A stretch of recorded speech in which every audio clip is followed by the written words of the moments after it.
Welcome back, Tom. Thanks so much for coming on to continue our conversation around viewpoints of just opposing viewpoints of the view of God, of an afterlife, of questions of a meta-narrative running through reality or not, what the evidence is, and also just looking at some current topics as well. But thanks so much for coming on, Tom. Thank you. Thank you for having me again. Definitely enjoy our talks, and looking forward to expanding on more so today on with the topics that we had outlined. Awesome. So I guess we can go back and forth with some of the questions that we had before. The first one being, do you reject any sort of meta-narrative that points to life after death and afterlife as kind of just merely wishful thinking, or do you think that there's evidence that supports that? So as I said in my email, I mean, yes, it definitely is wishful thinking. It's comforting, without a doubt, to think that something is transcendent beyond your life. But there's simply no evidence to support this. No one, I mean, there's nothing to have ever come back to tell us, yeah, this exists, and it's a nice place. It falls in the realm of again, wishful thinking to me, and mythicism more so, just to think that some part of you that no medical practitioner can say where in the brain this soul resides, but that part of you is transcendent. Well, I got issues with that. That you can't even say where this portion or what this thing is, and you're going to say it's eternal. Doesn't really make sense. You shared that you had a near-death experience. Could you maybe elaborate on that and what insights you received from that? So I think in one of our first talks, I even talked about it. I had my doctor gave me medication that no one knew I had a severe allergy to. I ended up going into anaphylactic shock, and essentially they had to give me 2 shots of epinephrine to get me out of it before they rushed me off to emergency. So what happens in a near-death experience, and this, if you think about it, it makes sense. Personally, I was laying down when this was all going on. So you get a tunnel vision of sorts, because your system is basically shutting down. So everything from here, you're only able to see things in front of you at that time. Your body is essentially shutting down. Now, what is generally on? I had that experience when I passed out, though, too, right? So it's like whenever you lose consciousness, correct? Oh, no. This is a horrible losing consciousness experience. This is like you feel like you're gonna die experience. Like it's not pleasant. It's not like you're falling asleep pleasantly, comfortable in your bed. Absolutely not. This is like something's taking control of your body and shutting you down. And so basically, if you kind of think about it, my experience, I was laying down. As you're looking up, there's always going to be ceiling lights on the ceiling, no matter what room you're in. So as you're getting tunnel vision, you are seeing a light at the end of that tunnel. Those are ceiling lights. I was not brought up in a religious household. I have no reason to jump to any religious notions at that present moment in time, whereas some people, I think, would.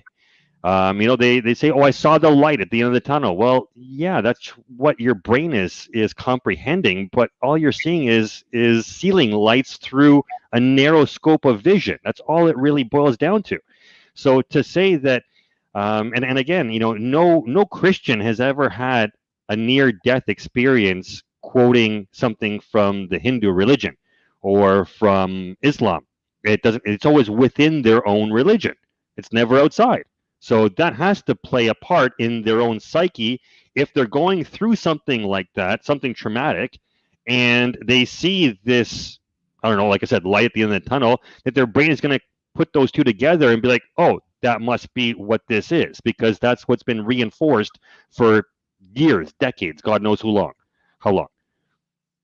So what about how do you think through, okay, is there, because we're just talking about that term meta-narrative, just kind of a bigger story outside of our own personal individual stories.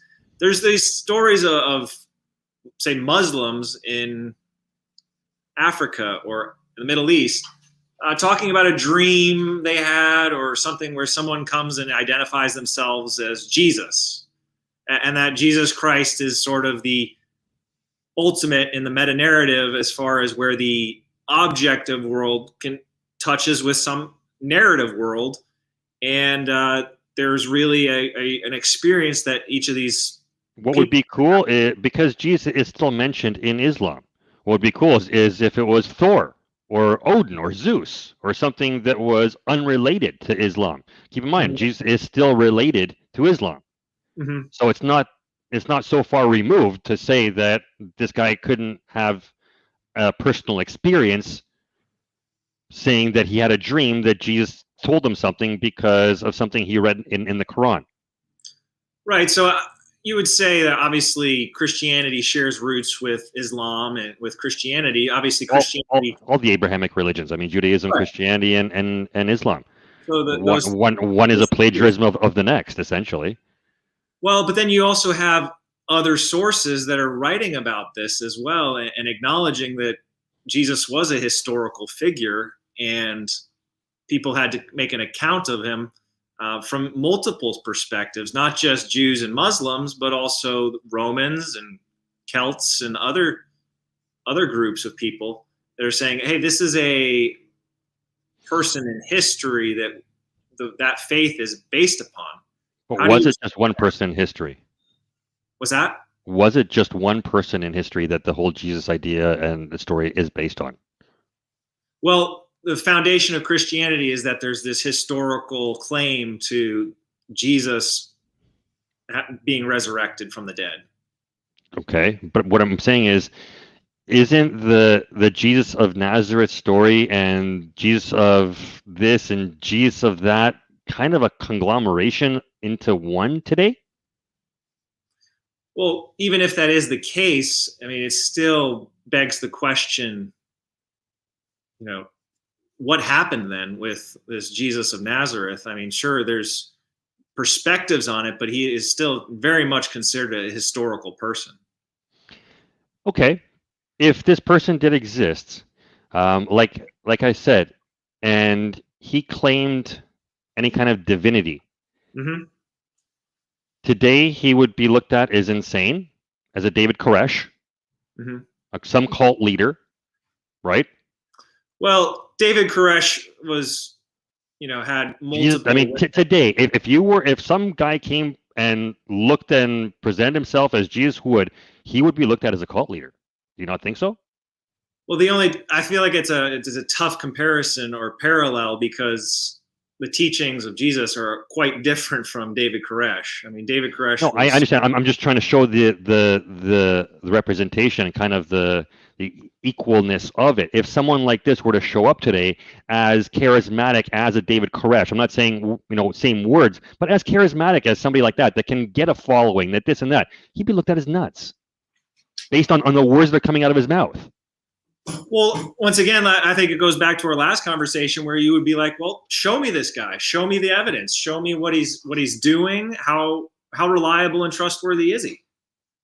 Okay, so what this now begs the question that I wanted to ask you last time. What predictions has religion made ever that have actually come true? So define predictions. Something that someone says and can be repeated, like an Einstein prediction with the solar event off the coast of Africa. He had an equation that said, at this moment in time, the sun or there's going to be an eclipse off the western coast of Africa, and it happened.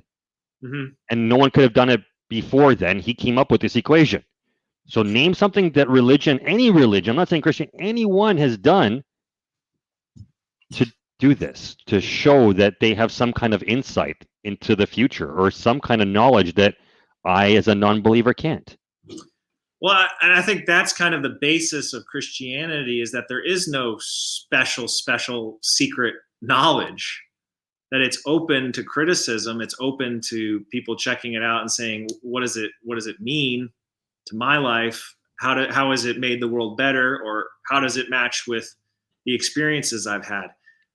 To go at saying Jesus would be looked at in the same light as David Koresh. Jesus didn't stockpile guns and Kool-Aid and just pointed at himself as like going to take on the government. But there were prophecies that were made about him by people in Judaism, in other books, in prophets who talked about him. But to say, though, that there has to be an element of repeatability to that, I think is to get kind of to dip into a lack of internal consistency when it comes to what we're discussing. I don't think so, because anyone can toss any number of things against the wall and something's going to stick. You know the expression. Mm-hmm. A broken clock, right? Twice a day. Right. So you have to have some level of repeatability to prove it's not just a fluke. So that's a certain type of knowledge when it comes to thinking. But that's not what scientific knowledge is. Like, that's actual knowledge. It's something that you can say is repeatable and I can show and pass on as knowledge. Well, and this is kind of where I was getting at with the issue of scientism. The saying that science is Scientism is the notion that everything normative, everything epistemological, as far as just how we know what we know, it is only found in the branch of knowledge that is science. I think that is kind of a exaltation of science, if you will, that science is just going to be able to provide all the answers. It has thus far. One day. It has thus far. It's gotten us this far. So far, I mean, we've expanded our life expectancy. Look at the technology around us. That's all science-based. It's not religion-based. I would say that it's a process of trial and error. That yes, but even trial and error is a scientific process. It's not a religious process. Well, yeah, but you're testing everything and you're holding on to the good. That's something that even a verse in the Bible says. So I mean, it's very clear that we're to be skeptical and ask questions when people say that they have or that there is truth. Because Jesus didn't just say, there's truth out there. But Christians claim to know this truth. You see what I'm trying to get at? Like, how do you claim this knowledge that I can't have, or that that's not accessible to me? Well, how could you say that it's not accessible to you? Because I don't have it. Well, could you read the Bible for yourself in your own language? It wouldn't have any impact on belief, because it'd just be a historic story to me. That's all I would look at it as. So at your suggestion, I read A Brief History of Time by Stephen Hawking. And even though I thought he had some brilliant points, a lot of it was hard to understand. I didn't understand it. Agreed. Same here. And sometimes when I go to the Bible, that's what I feel. Like I don't understand it. Okay. A lot of it is difficult to understand. And so I need to find others and converse with them to kind of get further along in my knowledge of how this universe came into being.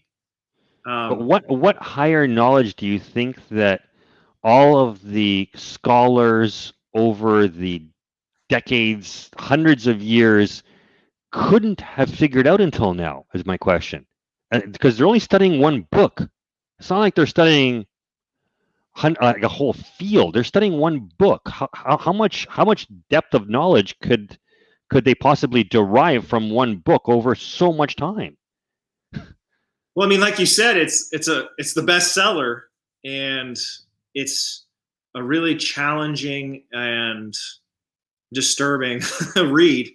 And I think there's a lot of authors and writers and researchers through the years have contributed to our understanding of human psychology, our understanding of behavior, and why we do the things that we do, but it still seems like Scripture points very clearly to the entire human condition, and that's something that is mysterious to me sometimes because I don't understand all of it. It's like reading A Brief History of Time.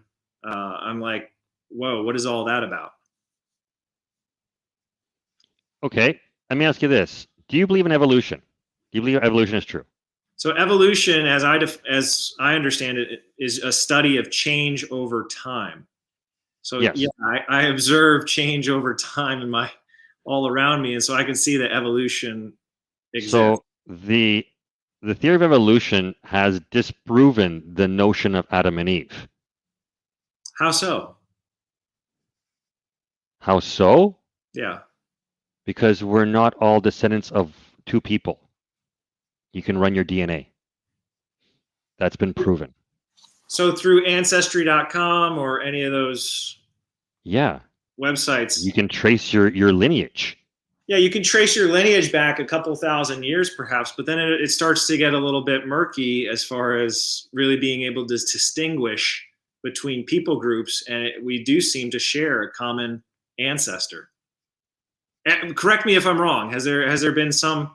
Well, the Australian Aboriginals are not of the same exact lineage, from my understanding, and there is a physical difference, as we can see.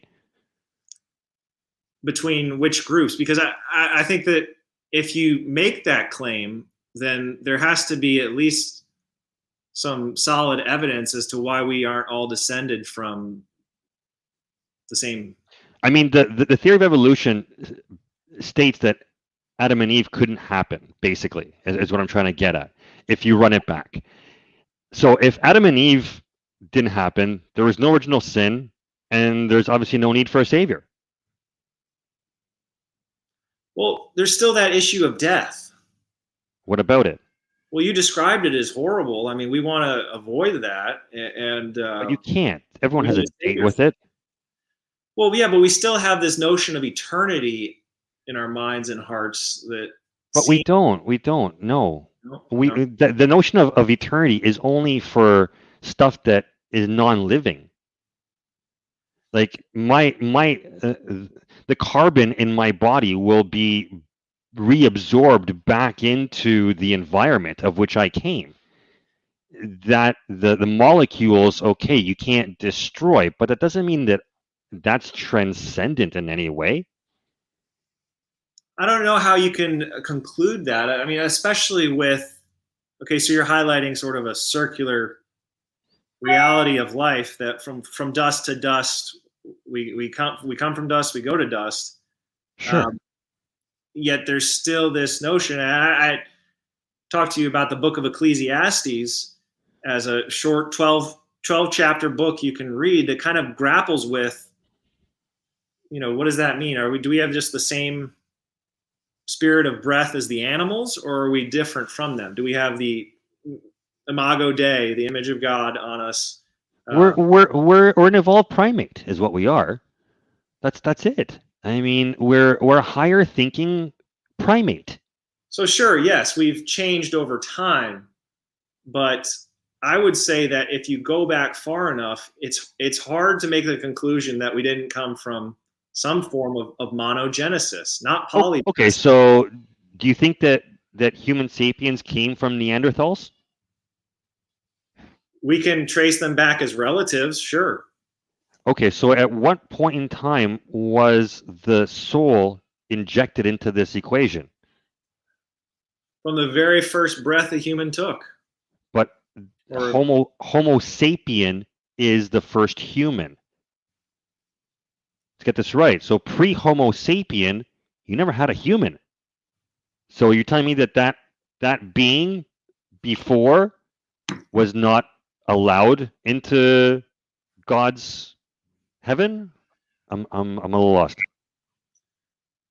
I think the way that we are communicating with language and conceptualizing this shows a degree of consciousness, of rationality, where we are saying, okay, those groups of people, of sentient beings, thousands upon thousands of years ago, we are differentiating ourselves from them.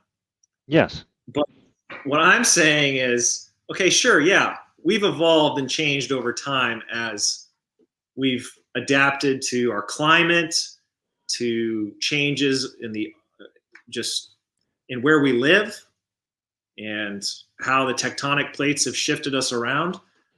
But to go back that far and then say, yeah, they are just totally different from us, and therefore proves that we, have nothing in common with them. I think that's a No, big leap.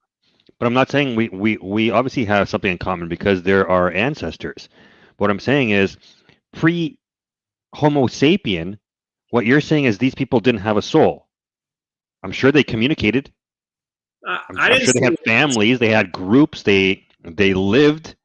So are you saying that these people didn't have a soul, or I'm no, just curious because you're talking about human beings. no. These I would say that they shared the same breath of life as we did. They have. So, how do you define a soul? I honestly can't. It's mystifying to me what that thing even is because I've heard so many different weird explanations for it that it doesn't make any sense to me. What's the least weirdest explanation you've heard? That it's some form of energy within you that lives on beyond basically once you're dead, it still lives on. Okay. Yeah, But I mean, again, it's a really challenging topic. I would say if I could add to it, it would have to be something around consciousness, around but then that boils down to a physical impossibility because in order to have identity. consciousness, you need a brain. In order to have a brain, you need a body to house it. So we're going around and around again into describing something that theoretically cannot ever exist. All right, maybe so. I'll stay away from consciousness then. I'll say that it's your identity, your How is my soul my identity if I don't think I have one? okay. Then it's. I'm trying to conceptualize it as something as personal. It's not some object like, oh, you can just take it out of a person's head and there's your brain, which houses like a section of your brain is your soul. It's like, no, you're not going to open up your chest and look at the heart and there's the soul. It's something that is. But they can do that with every other thing. They can do that with your desires. They can trigger any number of things within the brain. Why can't they trigger the soul if it was a real thing? So they can. I mean, they can trigger anything. They can trigger umpteen number of things to happen within your brain. Absolutely, with electrical stimulation to just the right spots. Sure, they can I don't stop you. think that discredits the idea of a soul, though. Well, if medicine can't even tell you where this thing would reside in the brain, then you have a problem with the initial description of what we're talking about. What is this thing? Well, once again, I think we're viewing medicine and scientism as authoritative when it comes to. Why shouldn't we? Well, because I think that there are multiple branches of knowledge that contribute to what it means to be a human being.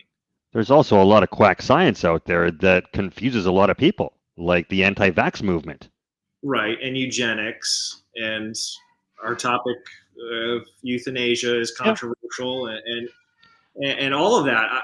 I think that there's a lot to be said for how do you think through what's superstition, what's scientism, and what's being open and open to competing views and conflicting views with your own and following the evidence.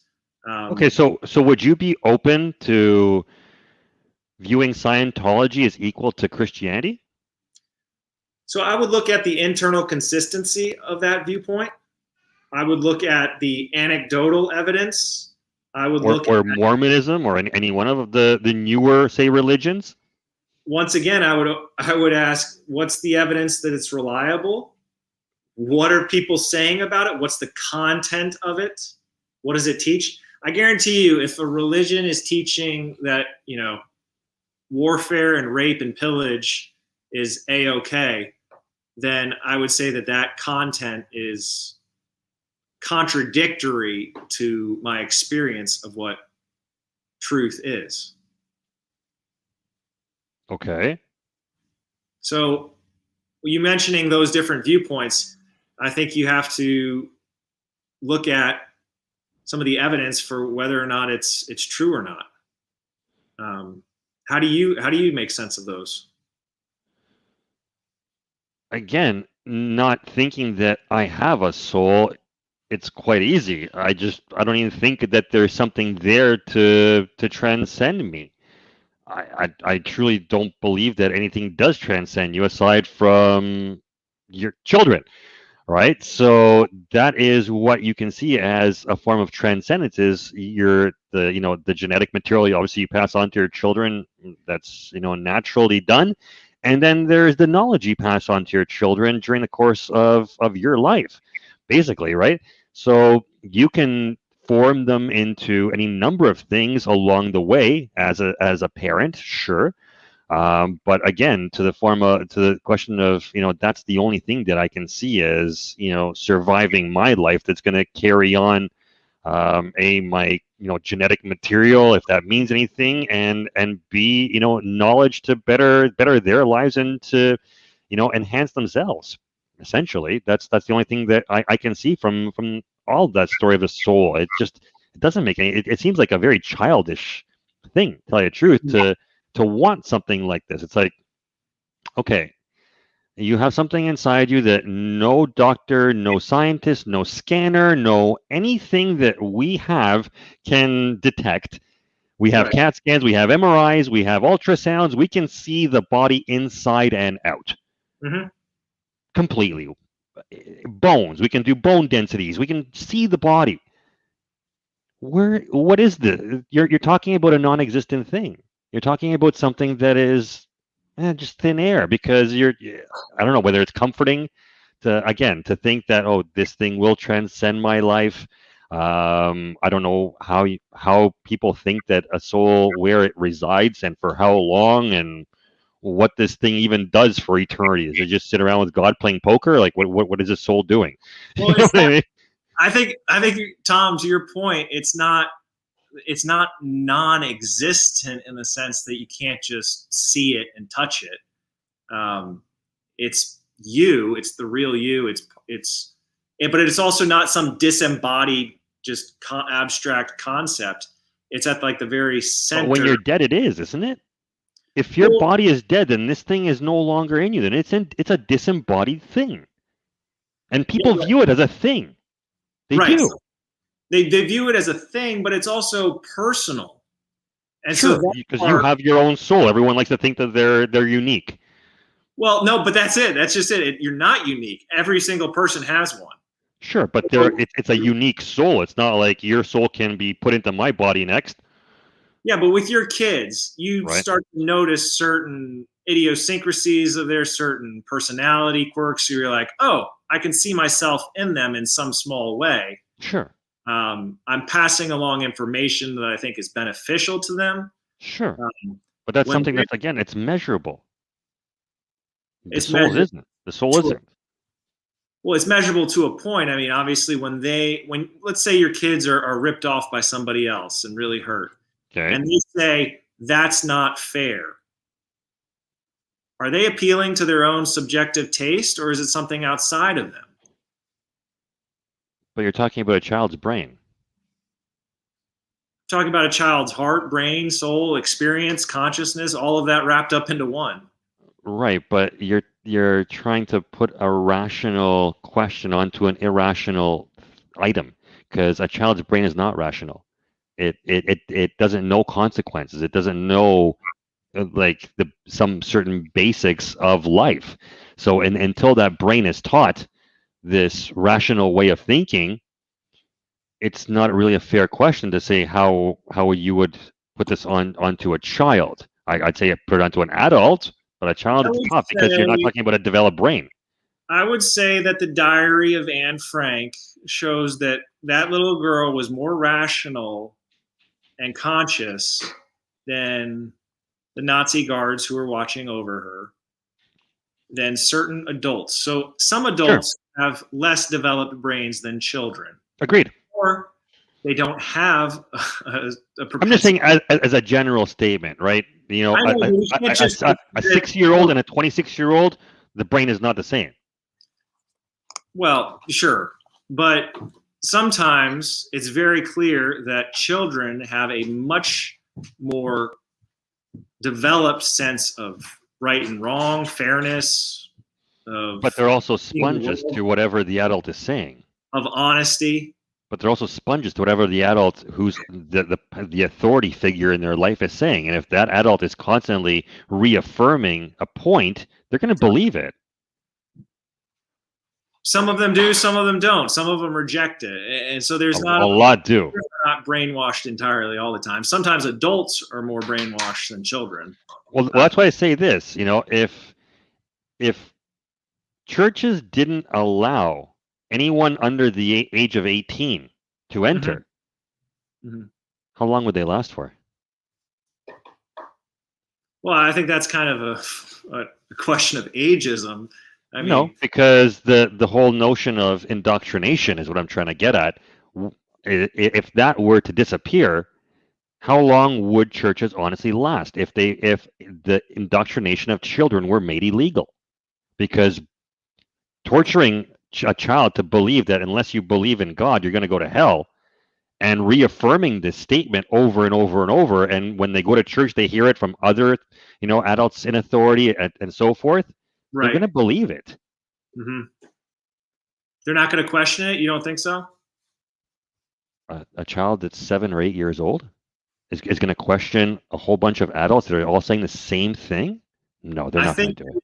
If you look at some of the ways, you know, you mentioned David Koresh before and Scientology, and I just look at like Jonestown and all those people who drank Kool-Aid.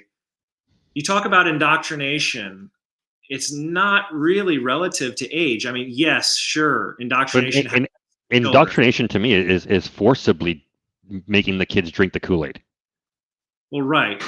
But I mean, so if the people who are above the age of 18 are just all of a sudden immune to indoctrination, I mean, I would love to see that. But I'm saying how many adults are basically over the age of 18 would actually subscribe to going to church once they're adults and not brought up into it as children?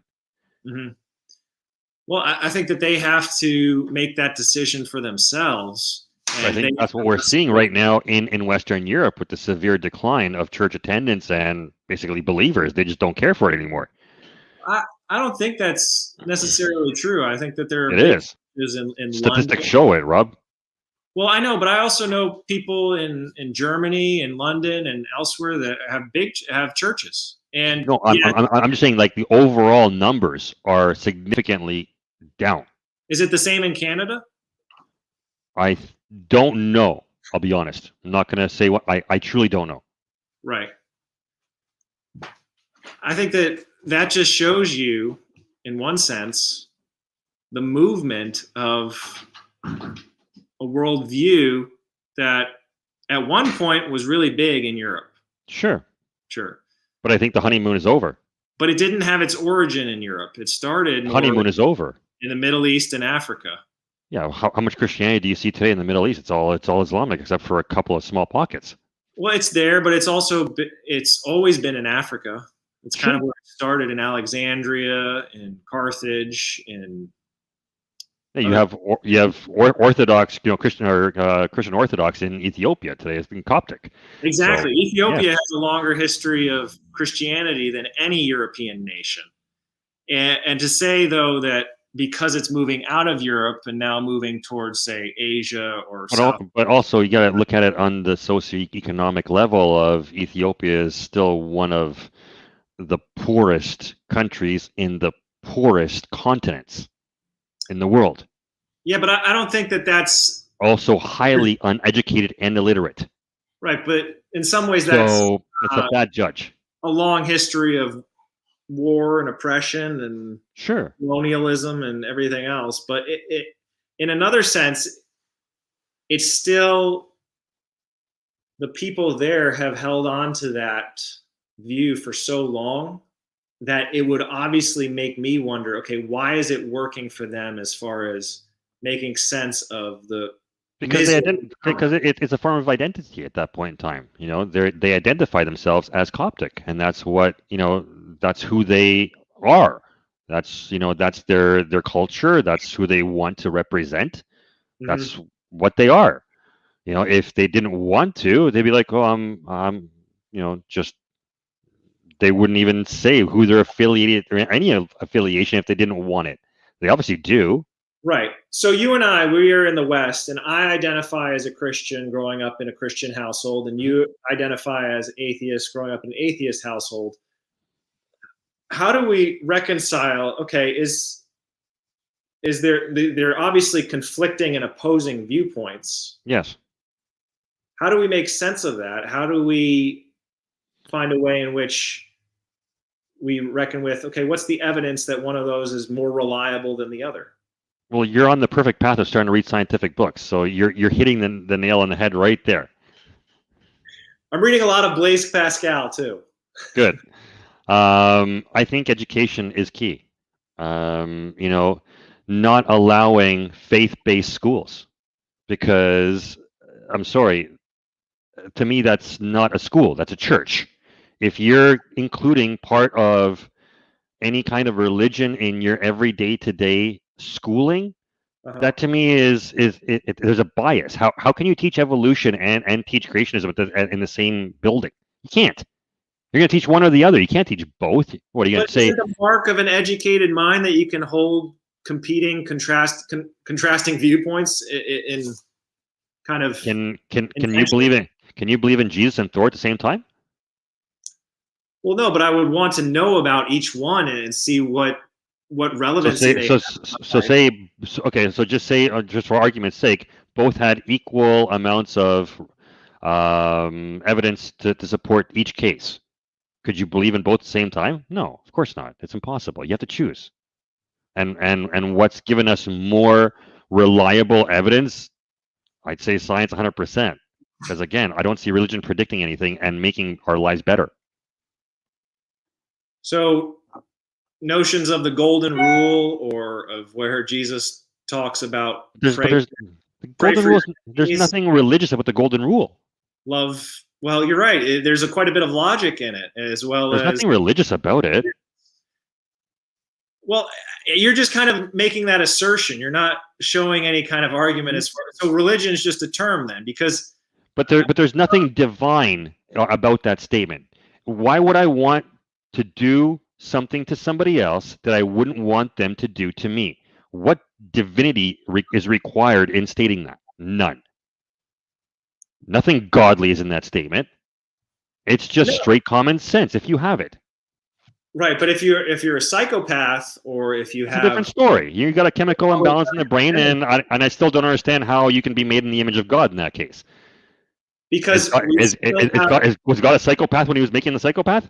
No, because we still have some semblance of a free will. But the psycho doesn't. I just don't get how. You really think a psychopath has free will to control their actions?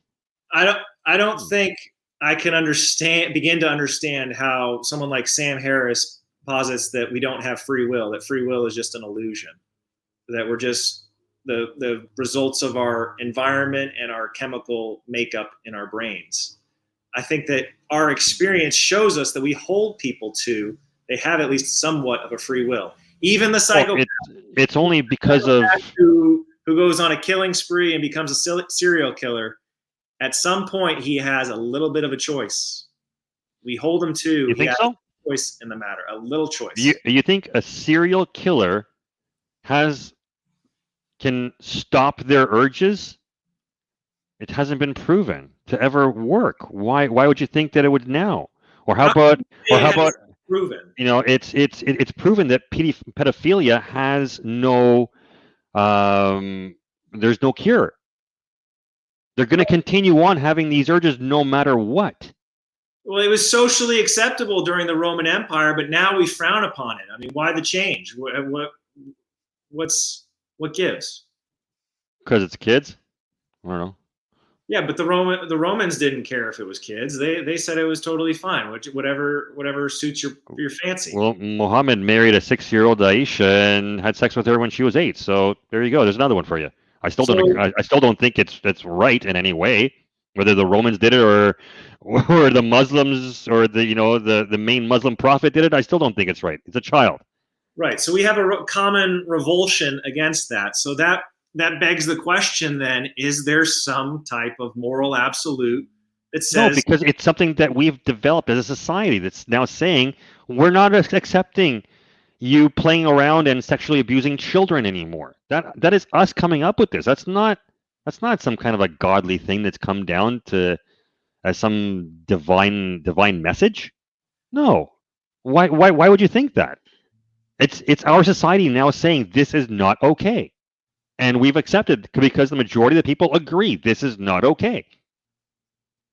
I just find that argument to be treading on thin ice because you apply it to certain cultures. And I'll say it too. I'll admit, like the genocide in Rwanda, that was one of the more churched countries in Africa. Sure. It's not a genocide. The same with atheism. Look at Nigeria. It's one of the most religious places in Africa. Look at the amount of kidnappings and killings and everything else goes on there. It's insane. Well, right. So each of those countries, there's a majority that says, "Hey, we're going to have this type of law, whether it's Western education is forbidden or whether we only ascribe to the Quran." And that begs the question, though. Well, I don't care if it's the Taliban, whoever it is, in the majority power, if what they say goes against our gut instinct, who are we to tell them that they're wrong? Who are we to tell the pedophilia guy that he's wrong in messing with that kid? Because that kid can't defend himself or herself. Simple. If you have an indefensible person, then having someone else have their way with this person, no matter the harm it may inflict, is simply wrong. I don't know how else to see it. I think you're highlighting that question of, is it consensual?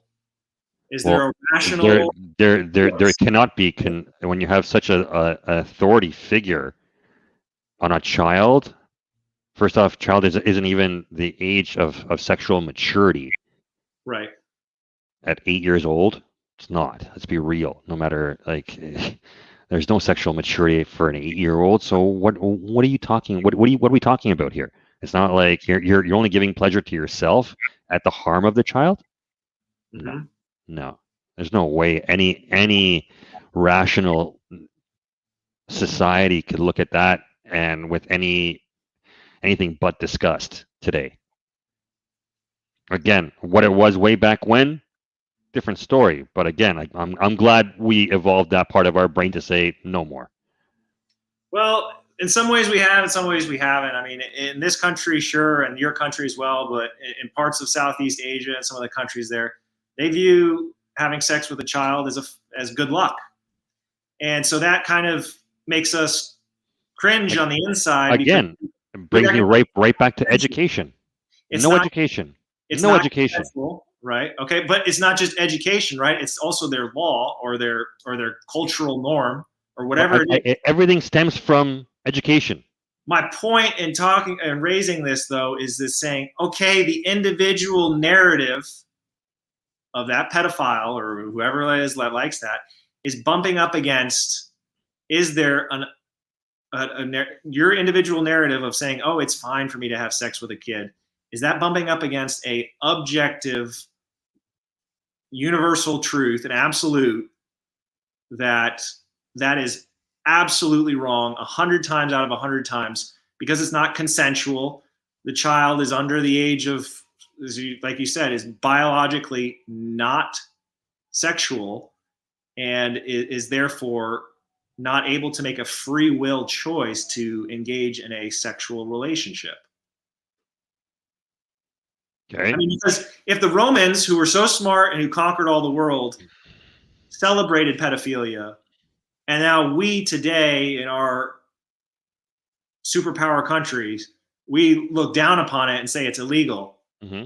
then who's right? We are.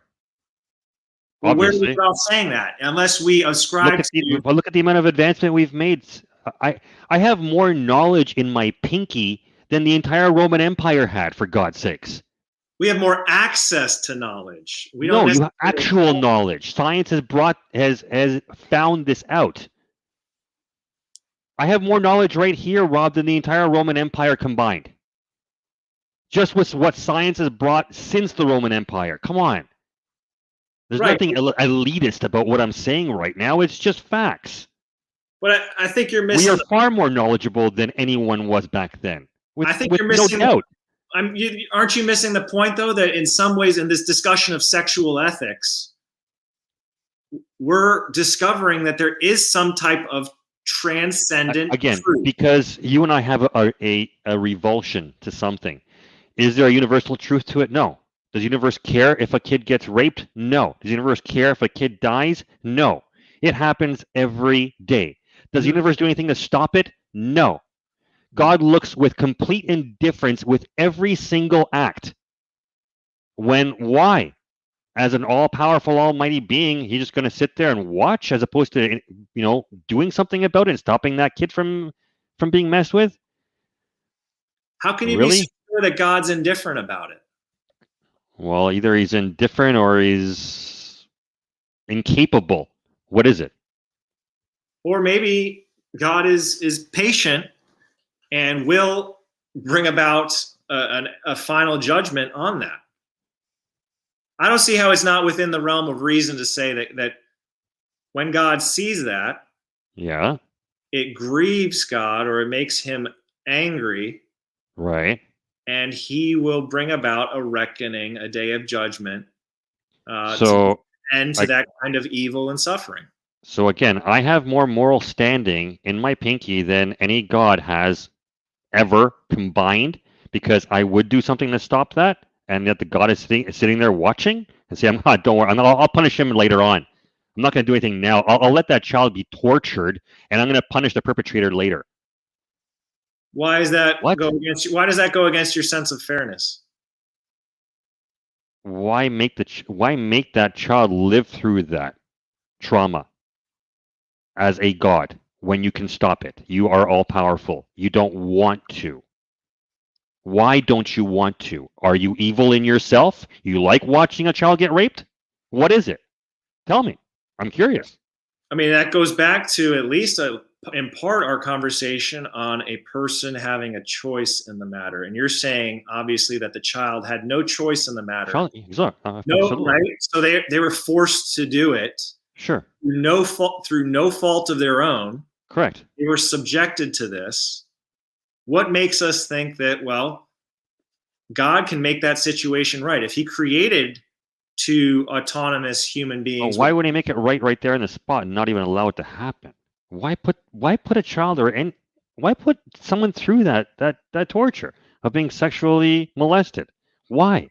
Why is it necessary for that being to be put through that, only for God to show his grace after the fact? That seems retarded. Like, really? I mean, that's good that you have a sense of outrage over the act itself. I don't see what the better alternative is, as far as this is a person who was made in the image of God and it has a free will and a rational mind. They still choose to do that. It's difficult to say choice at that point in time, because people like that are just driven by things that you and I can't even really understand, because we don't even have the thought would even go across our heads. Never mind acting it out, right? Like we ourselves up to that. Kidnapping, raping, killing children. Come on.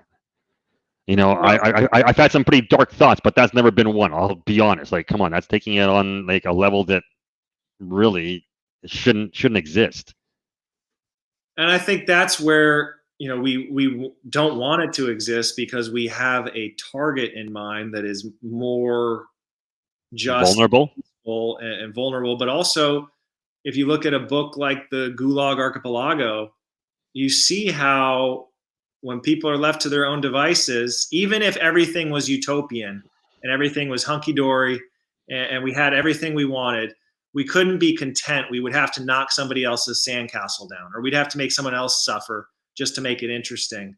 And that shows a level of mischievousness, malevolence. we all are. Right, not just mischievousness, malevolence within each one of us. But that's not necessarily evil. I wouldn't use the words, because malevolent and evil are interchangeable. I'd say it's more testing boundaries, seeing how far you can go with somebody. You know, there's always going to be a hierarchy within any group, right? So someone's always going to take control of a situation. Someone's always going to be the more dominant person in the room speaking. It's just human nature. Right? But part of how we get along and cooperate is thinking through what gives the individual who's at the bottom of that hierarchy the same inalienable rights or inherent dignity and worth as the person at the very top. Because if we don't have that kind of baseline, it seems like all hell breaks loose, because it becomes something where there's not enough checks and balances when the mighty and the ones with all the guns come along and say, I want this and that, and everybody else just has to bow down to them. See, I take it on a little bit of a different level than might makes right. I'd say intellect makes right. And I say this because if you exist and your knowledge is stagnant, you're not helping society any. Whereas if you're trying to better and learn and gain more knowledge, you can help yourself, society, people around you, as opposed to just saying the same thing over and over and over again. So I like Soren Kierkegaard's universal maxim, you know, that of you can only will something to be right if you can make it a universal maxim, like for everybody. And to think, name one.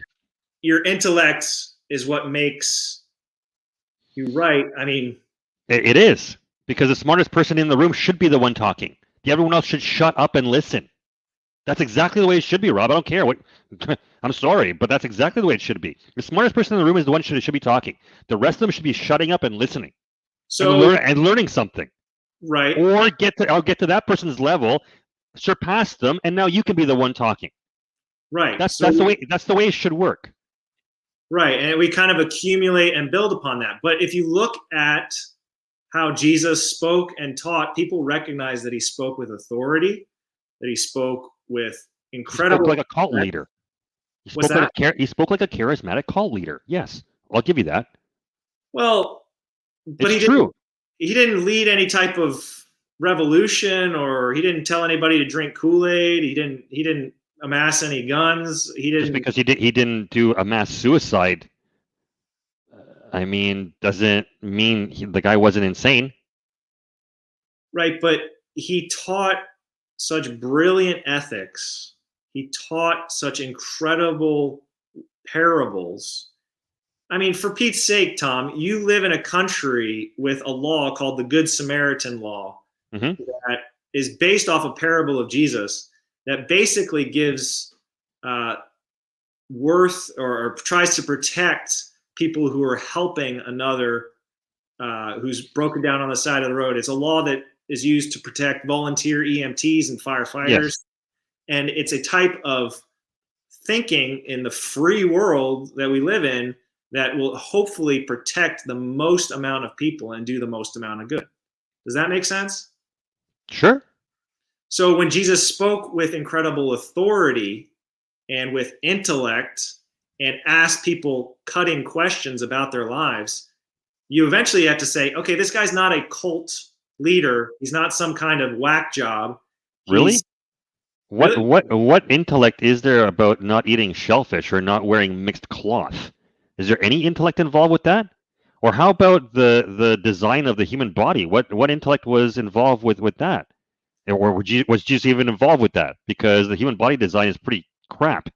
We again, we die of miserable disease at the end of our lives. That, there's nicer ways to go out. You could just be lights out. Why can't we make something like that? No, God has to create cancer. He has to create this. He has to create that as disease to take us out at the end of our lives when it's getting tough already.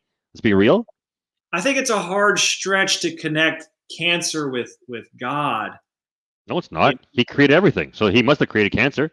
Why is that a hard stretch? It's all part of his creation. It's all part of his plan. Just because you don't understand it doesn't mean it's not part, right? Okay. You said yourself you don't even understand all the Bible. So what if cancer was just a part of God's plan that you don't understand? All right. So let's say it's a part of the plan. Okay. Then tell me what you think of this statement.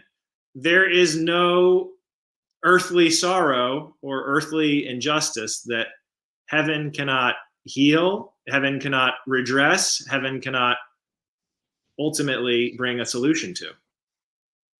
Okay. I really can't say anything against it, because we're talking about something that, again, you haven't ever shown me that exists. And our talks, you haven't told me what heaven is, where it is, how it exists, what dimension it is, what is heaven. Well, I mean, before you said, Stephen Hawking talked about there not being midnight and black holes, and mm-hmm. how he talks about imaginary time and other dimensions. And I've used kind of the illustration of us having this conversation, obviously in a two-dimensional way. We'd meet, it'd be more three-dimensional, and heaven would be another dimension. What if just like the idea of time, okay? Our notion of time is completely centered around our Earth. If we were to live on any other planet, the time that we've attributed here doesn't have any relevance, right? So the whole concept we've given to time, why can't we just say, why is it? It's an abstract theory is what I'm trying to get at, along with religion. So why can't you just maybe see that religion could just be an abstract theory that the mind creates? And we've done so with numerous gods, with numerous religions over the course of history. It's just something that we do as a hobby. We create and dismiss gods over and over and over again. It's not fully abstract. We're the ones who are conscious and sentient and wondering about time on another planet or stars. And sure, but those are still abstract ideas. I mean, they're still abstract ideas, Rob. Well, sure, there's an element of mystery to them, but at the same time, you have to ask, okay, what is the most plausible, simple explanation that accounts for all the evidence of, hey, and your answer is magic. How is it? Okay, God is magic. And God and magic are the same thing. So your answer is magic answers everything. God answers everything, right?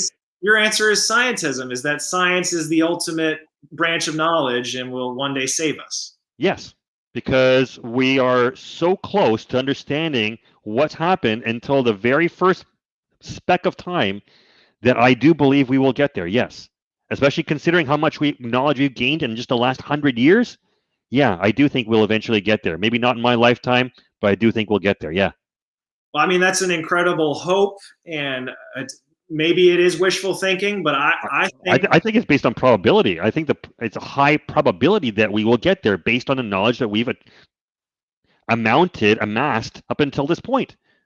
But Stephen Hawking even allows for the possibility that, sure, if we know certain points of singularity in the past about the Big Bang or about the start of all of this, and we get to the end, which is the big crunch or whatever happens at the very end, that we come up against some mathematics, some laws of physics, something that we comprehend in some way, but shows that, hey, this is how the laws of the universe started. Why would we even discredit the possibility that there's an intelligent being who put those laws in place? Because it doesn't fit. It's not scientific to say it's magic.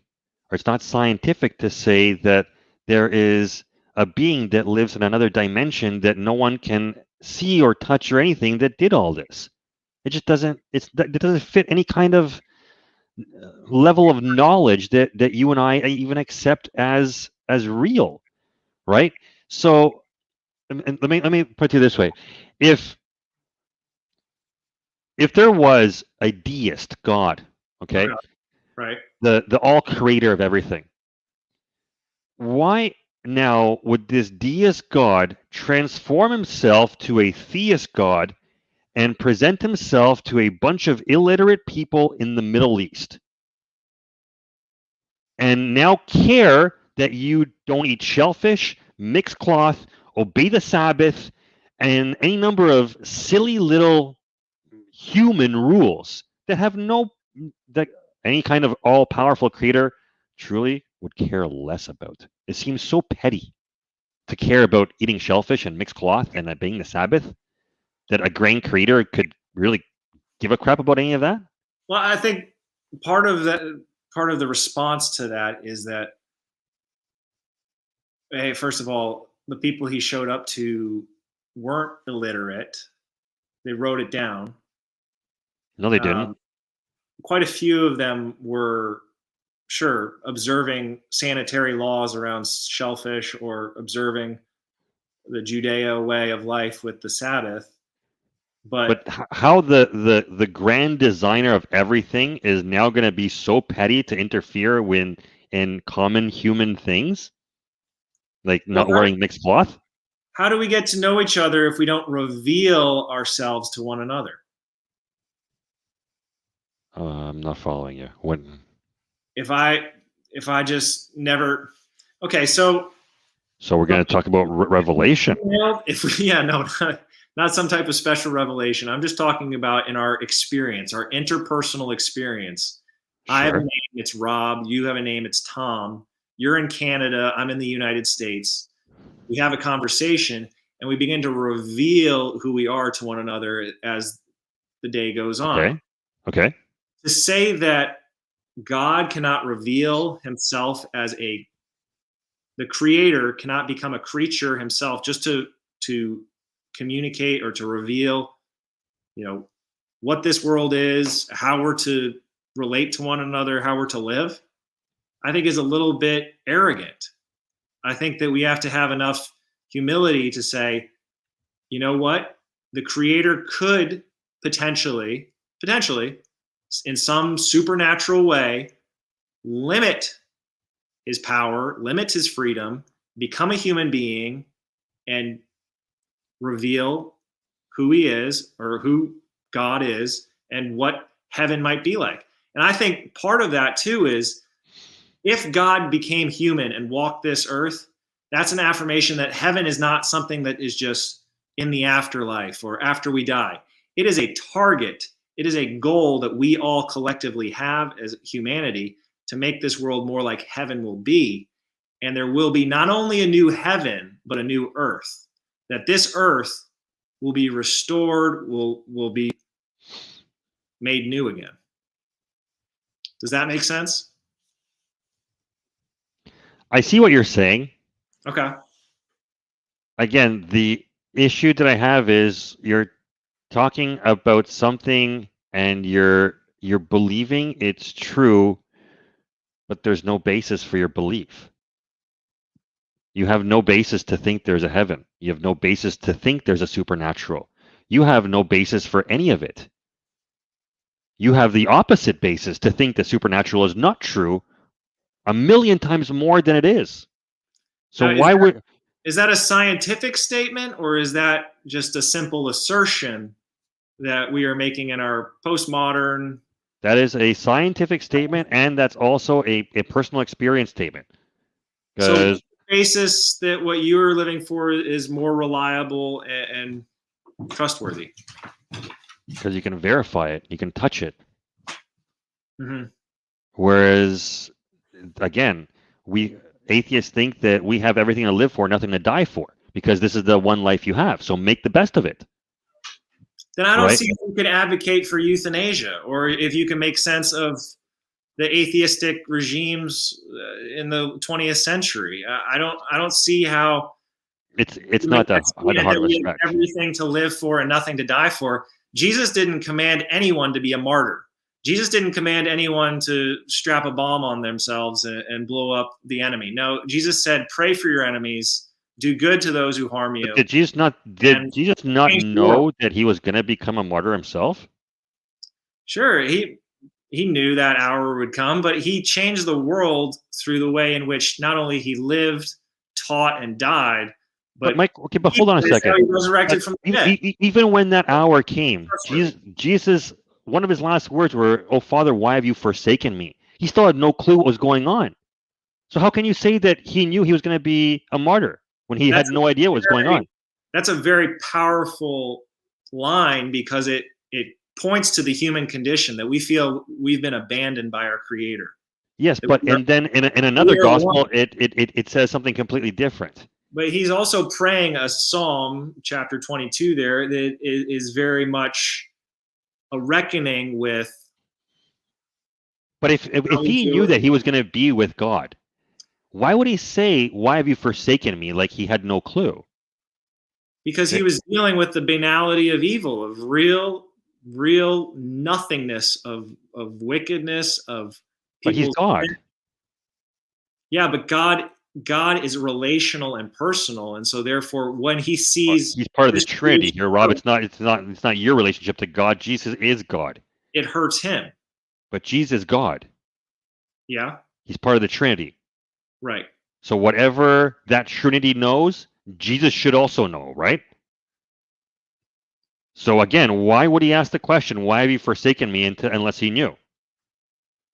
Because the cross is the judgment God has placed upon Jesus, that God took upon himself. Okay, we'll just not go into the Trinity fully, but that Jesus took upon himself on the cross and goes to hell. So God has no better way of, if there was original sin, God has no better way of forgiving us for this, just saying, "Okay, I forgive you," as opposed to sending down his son to be tortured and killed to appease himself. I mean, there can be no forgiveness. What kind of a psychopathic God do you want to worship here, man? Well, there can be no forgiveness without the shedding of blood. Why? Is that the case in your day-to-day life? Can you not forgive someone unless you shed their blood? What the hell kind of idea is this? I'm talking about at a very cosmic high level. No, we're not. No, we're not. I want to bring this down to a daily, everyday level. Is this relevant? I say it's not. The only basis I can have for forgiveness is whether or not I'm willing to absorb the cost, the hurt that another has inflicted upon me. If I am not willing to absorb that, if I'm caught in the cycle of bitten once, twice shy. It's a very common expression.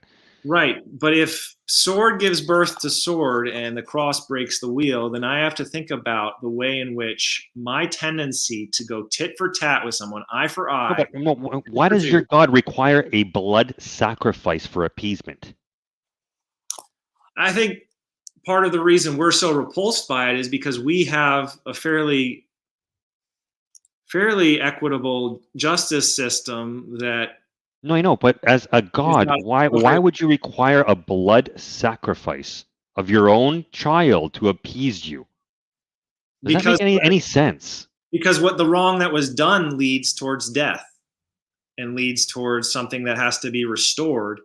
And so you are saying the lifeblood that is within that animal or within God is being shed in your place.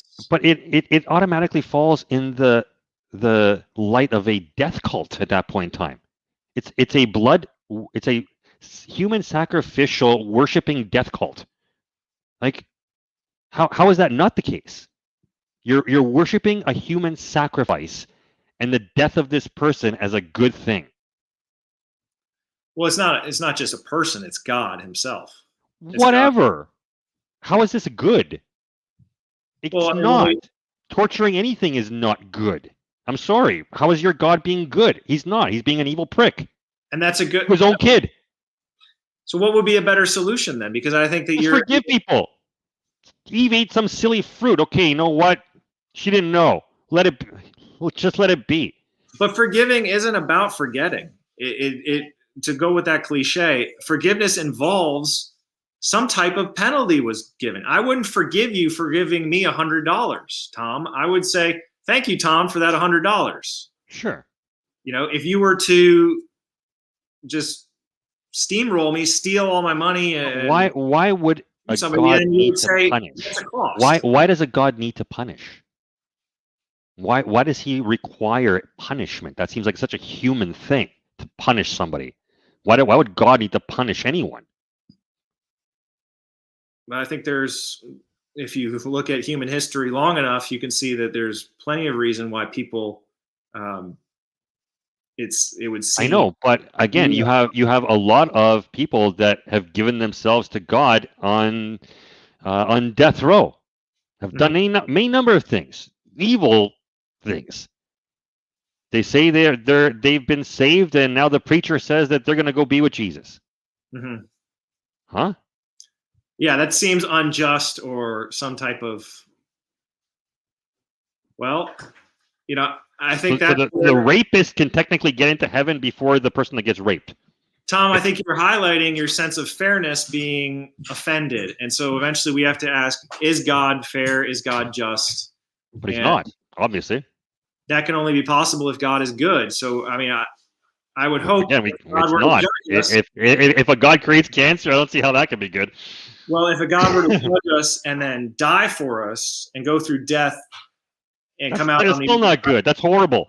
That's saying that you can get through that as well, and he can. But I can't. I'm not God. I can't be resurrected. I'm not God. So how can I get through it? I agree with you on that point. So I'm going to have to keep going, unfortunately. But this is all good with you. So all good. Thanks, Tom. All the best. Same to you. We'll talk to you. Cheers. Bye.